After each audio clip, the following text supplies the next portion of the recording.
Good morning. It's Wednesday, March 6th. I'm Corva Coleman from NPR News, and here are today's top stories.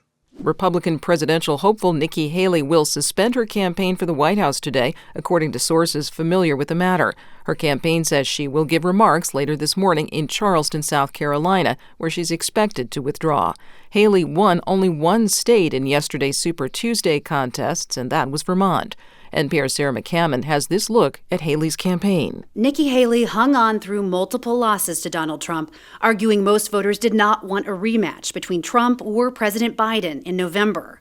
She touted her experience as a former South Carolina governor and United Nations ambassador, and highlighted her relative youth, calling for mental competency tests for politicians over 75.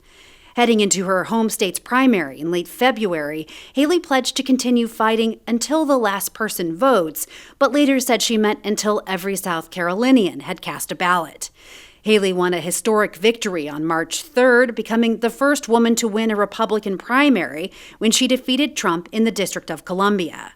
But she ultimately failed to gain enough support to take on Trump nationwide. Sarah McCammon, NPR News. President Biden and Republican frontrunner Donald Trump dominated Super Tuesday voting, but NPR's Giles Snyder reports the presidential contests were just the main event. Joe Biden and Donald Trump were the focus of Super Tuesday. Biden dominated the Democratic primaries. Trump easily won most of his, but he failed to achieve a clean sweep. Republican challenger Nikki Haley pulled out a win in Vermont. The party presidential contests weren't the only races voters decided. In California, Congressman Adam Schiff will face off against Republican Steve Garvey for the late Dianne Feinstein Senate seat. And primaries for all 52 of California's U.S. House seats were decided, with the resulting matchups in November helping to determine control of Congress. In fact, there were primaries around the country for 115 of the House's 438 seats. Giles Snyder, NPR News. Another key congressional race is in Alabama's newly redrawn 2nd District. There'll be runoff races between 2 Democrats and 2 Republicans to determine which candidates will meet in November's general election. NPR's Stephen Fowler says that outcome could help determine which party controls the House of Representatives next year. At the national level, this is a district that is likely to go for a Democrat in November. It's held by a Republican now, and so with a razor-thin U.S. House margin, every seat counts for determining who gets the majority. In Alabama, though, it's important because this district was created under a court order to be a second majority black or near majority black district. So Alabama voters in South Alabama, black Alabama voters, now have the opportunity to elect the candidate of their choice. NPR's Stephen Fowler.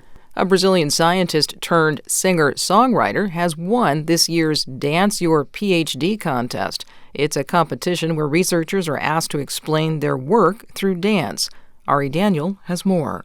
Wellington Minario Costa says his first-place finish, earned from his entry about kangaroo personalities, was like winning the Eurovision Song Contest.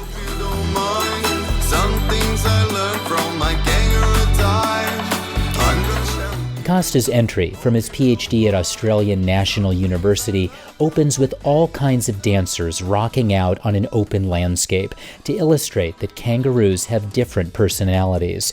Costa says the dance doubles as a celebration of his own identity as a queer immigrant and artist, one he's come to embrace during his time living abroad. For NPR News, I'm Ari Daniel. I'm Corva Coleman, NPR News.